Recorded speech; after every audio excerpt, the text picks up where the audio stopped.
Hi guys, thanks Chris. This is an awesome opportunity and it's really exciting to be part of it and being the first one to speak. No pressure here. So I am Sandra. I am VP Partnerships at ironSource, which means that I'm exposed to a lot of the industry trends that are happening and new things that our clients are doing. And so I called my talk six steps your competitors are taking to grow their games. Let me start with ironSource. So we are an ad network for anyone of you who does not know that. We also are a mediation provider. And last week we had some pretty cool news that I do wanted to share, obviously, because we're pretty pumped about that. AppsFlyer ranked us to be the top 1 network for casual games and the top 3 for all games globally. And that is some pretty big news that we were really excited to hear. So I wanted to share that here as well. So let's get into the talk. So what I did was I split it into one part that is going to be about monetization, and then the second one is going to be about user acquisition. So we're going to speak about benchmarking your ad implementation. Then we're going to move to automating your waterfall, and we're going to finish the monetization part with segmenting on the user level. And then when we move to user acquisition, I want to talk a little bit about bidding granularly, how to automate your user acquisition, and then I'm going to finish on cross-promoting your games. So monetization, benchmark your ad implementation.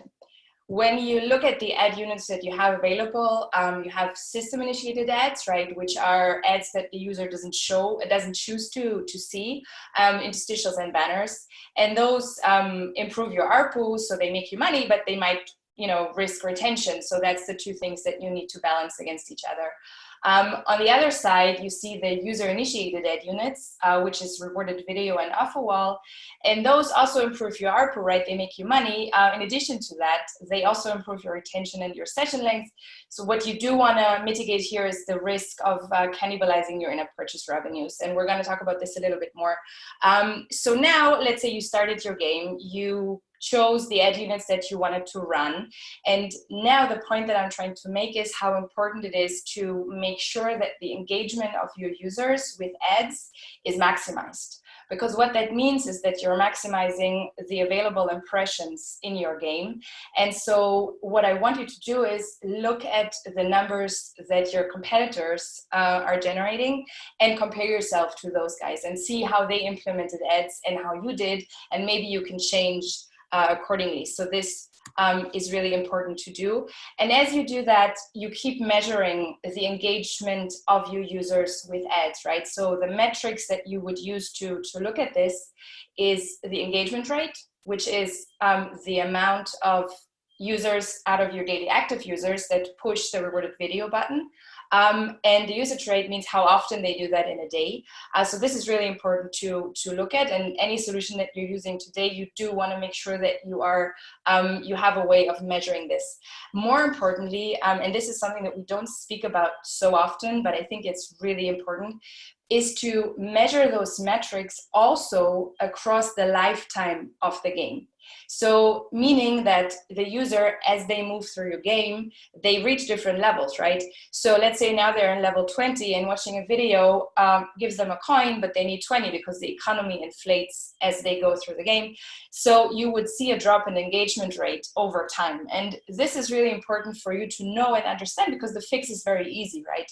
You just make sure that the reward increases over the lifetime in the game, and you fix that. So these are the two things to really pay attention here.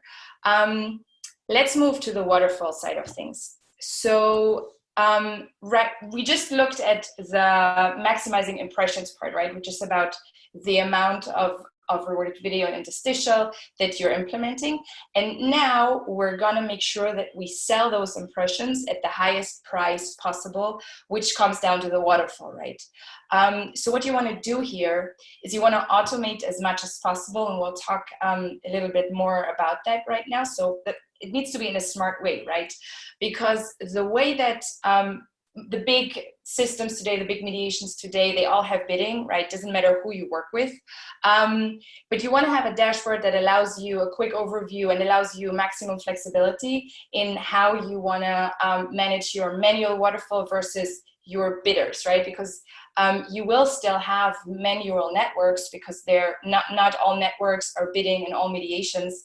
And as time goes by, we also see that, you know, for business reasons, some of them, and some because technically they're just not there yet.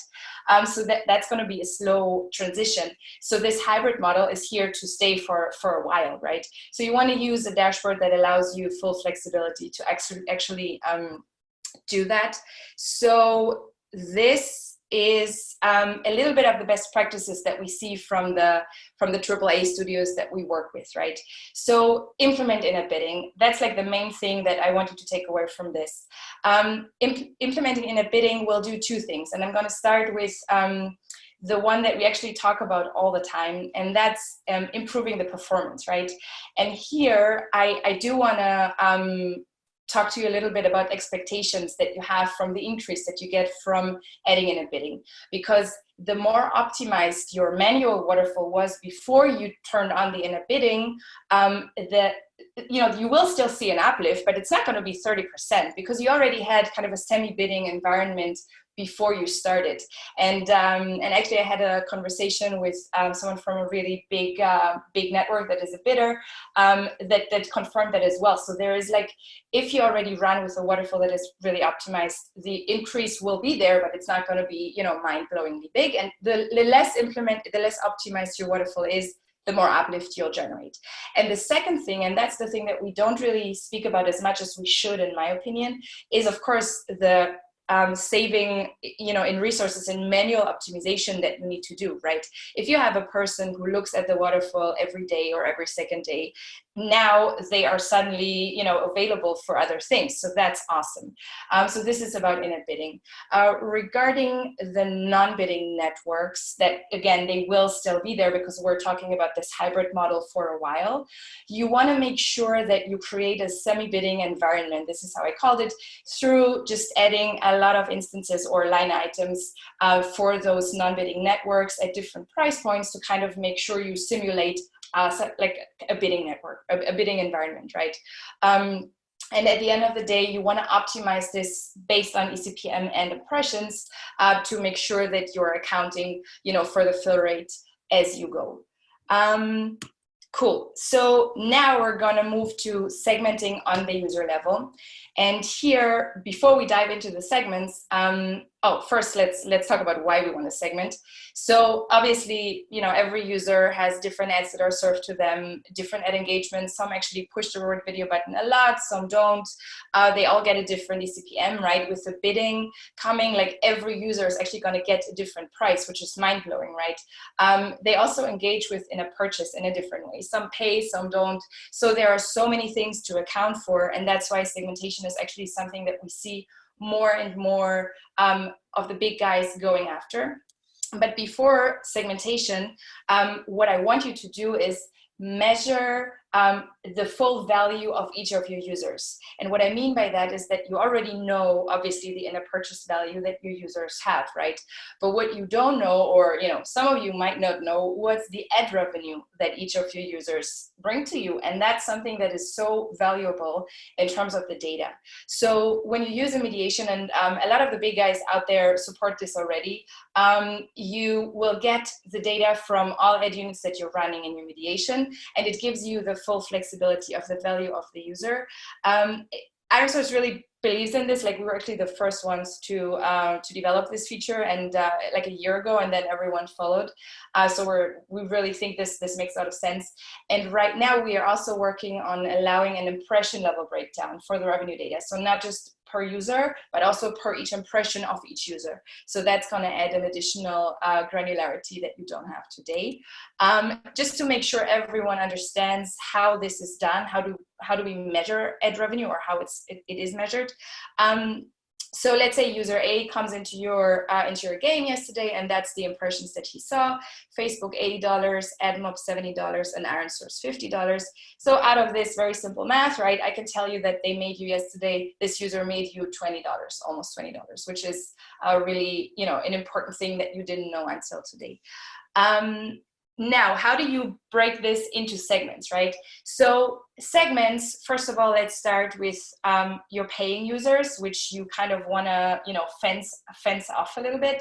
Those guys, you probably don't want to show them ads, or if you want to show them ads, you want to show them rewarded videos maybe that don't compete with your in-app purchase, you know, currency, and that's how you prevent cannibalization. So that's kind of done.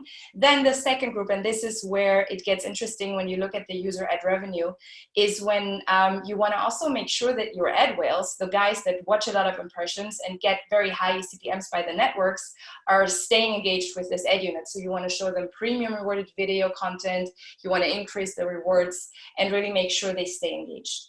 The Group C is engaged users, the guys that push the button, you know, they get like decent CPMs, and you want them to keep doing that, obviously. And then Group D, and this is something that we also see in the industry in the last like 6 months, I would say, AAA studios are starting to think about, what do I do with the users who are not payers and never click on a button for a video or off a wall? So you have system initiated ad units, right? Like interstitials, mostly, and maybe even banners, and you can consider showing those, right? And there's nothing wrong with that. Like, you can be more aggressive, less aggressive. You can do it after they are at the game for 30 days and didn't make you any money, or 7 days, like, right? But this is really important as a concept to think about. And in general, segmentation, you can take this really far, right? You can be really granular here, and we see that a lot of the guys are making sure that they kind of tailor the ad experience to the users and their value. And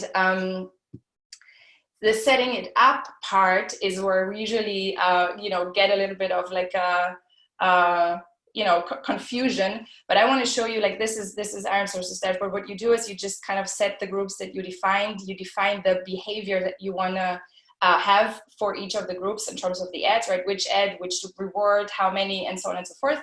And then as the user comes in the game and the SDK gets initted, you just pass us the value, we run this, and that's all you do.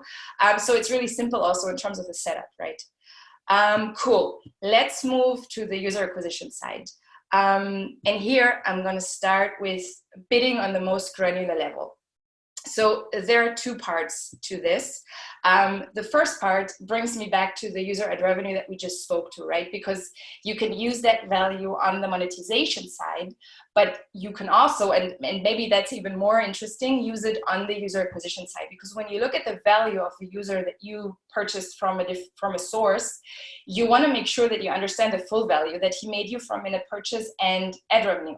And that changes your LTV curves. And it's something to really pay attention to, because what it means at the end of the day is that you can probably pay a little bit more and get more scale for a bunch of users that, if you don't look at ad revenue, you don't even know about this. So this is really important to keep in mind.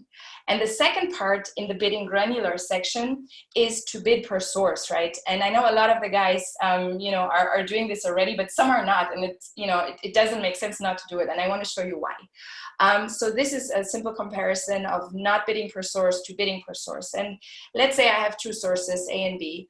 My boss gave me a margin goal of 30%, and my LTV averages at 50 cents, right? So now it means that I can bid 35 cents. That's, you know, that gives me a scale of 10K. It's pretty basic, right? Now, if you look at this per source and you break it down per source, what you see is suddenly, wow, maybe the average is 50 cents, but source A only makes me 30 cents. But I'm bidding 35. I'm overpaying. Shouldn't be doing that. Doesn't make any sense, right? So you want to reduce the bid here. And what you see in source B, and that's even more interesting, is that you are you could be paying more. And what happens when you pay more is, again, you get more installs, and that's a really good source for you. So what happens when you do this is you're increasing your LTV, you're increasing your installs, and your margin stays the same. So it's a pretty much no-brainer in the concept level, right?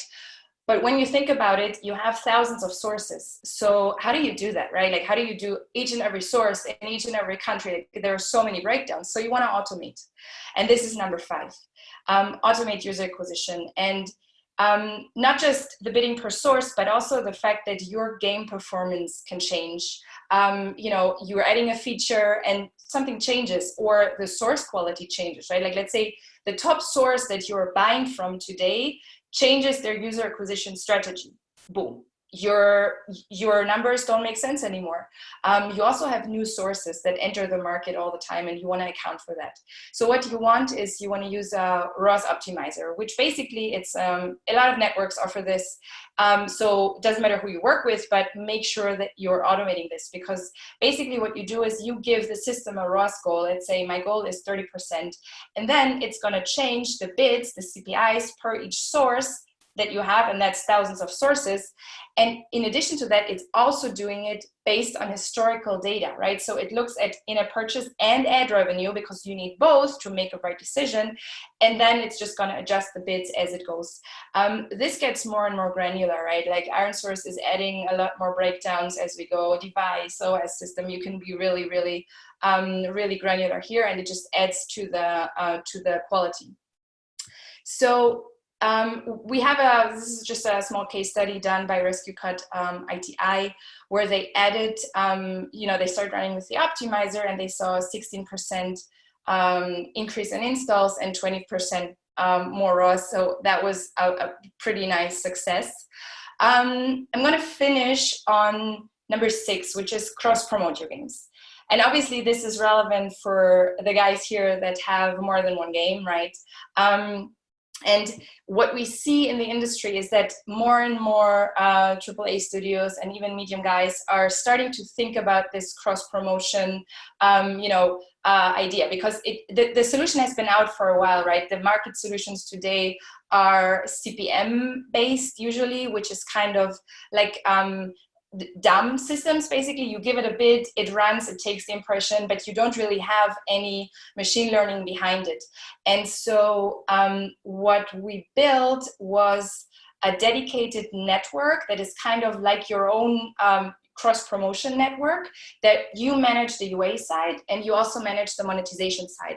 So you decide which positions in the waterfall at which prices you are ready to give up to other networks for your cross-promotion. And our algorithm sits behind that and will predict if this is valuable for you, it's gonna take the impression, and if it's not, it's gonna pass on it. And what this allows you is, first of all, full transparency, so you can see both sides and you can actually see what works and what doesn't. And it allows you also to run this on like with an economic idea behind it, because right now, again, CPM solutions are not smart at all, right? This also is very soon going to come as a bidder, so you don't even need to do the manual setup of the instances in the waterfall, and it's going to save you a lot more time. This is a case study by Aminotes, Magic Tiles 3, where we started running the cross-promotion product. And look at the blue bars, right? That's the installs. So basically, once this started, the installs really scaled.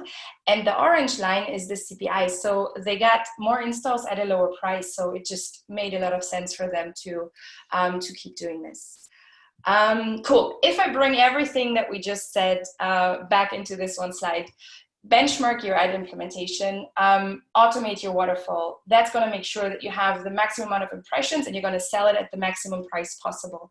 Segment on the user level. Make sure you target the ad experience to the exact user.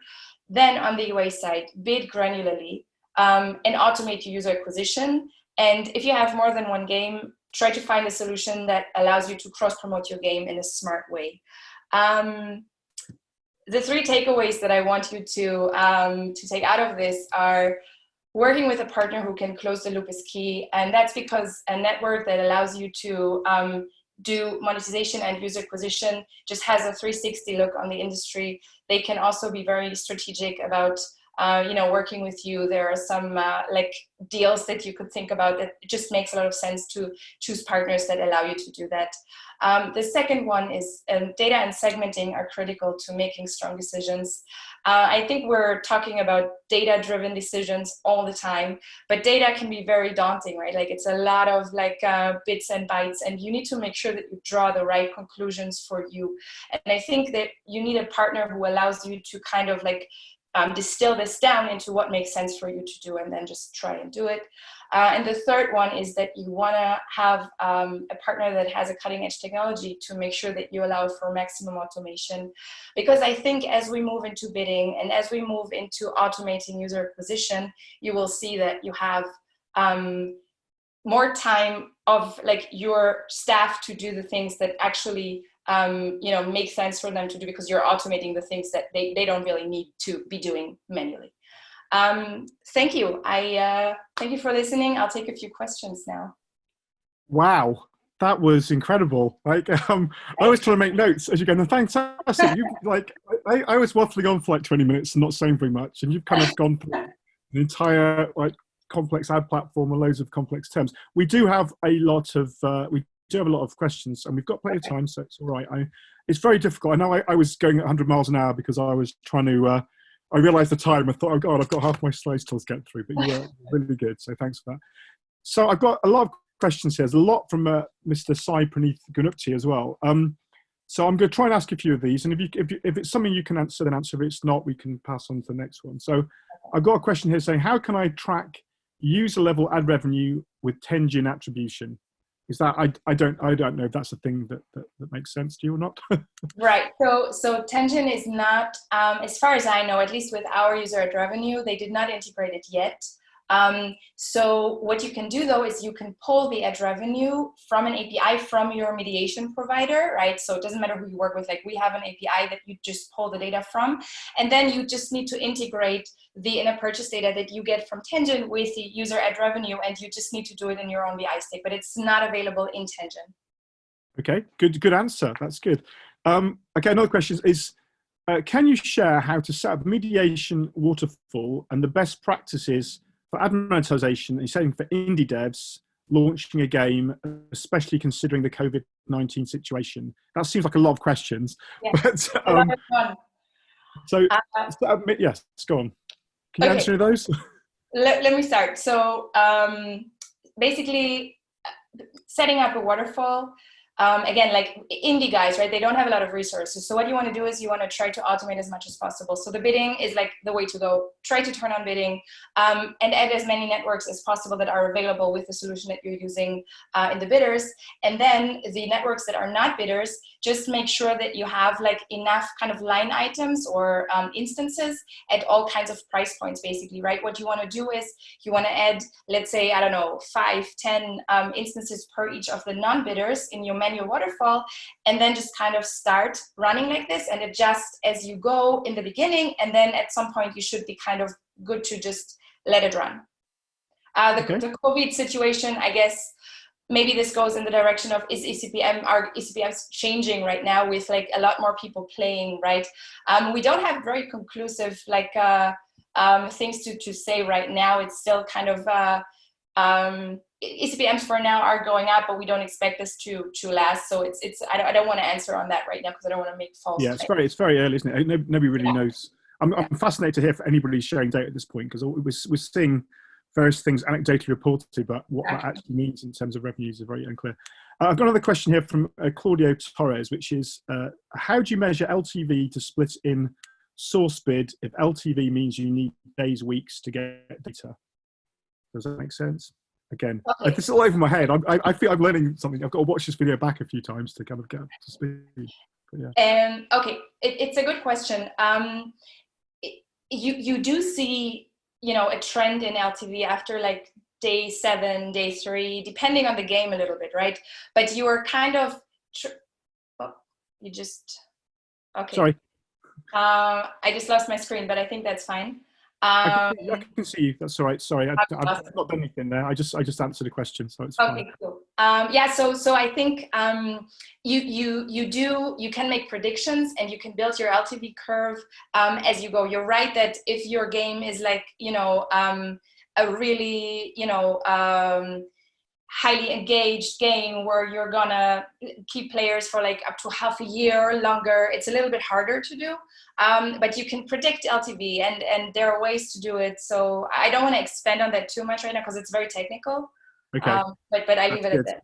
It'd be wasted on me. I'm sure you can connect with Sandra and ironSource team. I'll get two more questions and we'll maybe one more because I've got to get into the next speaker. She's great. I've got a question from Peter Kwang. I don't know, again, the answer to any of these. Otherwise, I wouldn't be asking you. I still can't use the cross-promotion feature. Is it ready? Question mark. I don't know if that's a bad question to ask or not, but cross-promotion? That's interesting. Okay. When you use ironSource mediation, which you do because it's kind of a network inside the mediation, right? And you run user acquisition with us, it's basically just the click of a button. Like it should be pretty easy to do. So maybe just connect with me and we can try to figure it out. Exactly. So you can connect with Sandra with the meeting system. I have one last question because Sai, I'm afraid you've asked about 50 questions. You can't have them all answered. You should meet with Sandra and her team afterwards. So Sandra, great talk this early in the morning. We were getting a lot of good feedback actually. So well done. First one. So maybe say anything nice about mine, but yours every love. So that's good. Can you explain a little more about segmenting on the user level? What would you advise as a basic starting point? Okay, so what I did with the 4 groups, this is how I would advise you to start thinking about it, right? Like kind of look at your game and try to figure out like who falls in which group and at what point in time can you predict if they are in that group or not, right? And then just start at that basic level with those four groups. And from there, just, you know, you can go more granular. So I think it's about just kind of starting to define it in a very broad way and then set it up. And as you go, you can add more and more groups to it.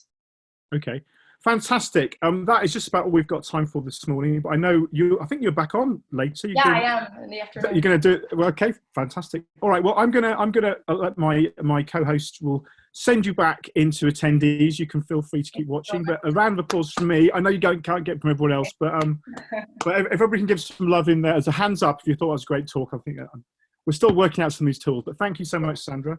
Thank you. Enjoy the rest of the show. Have a good one. Bye.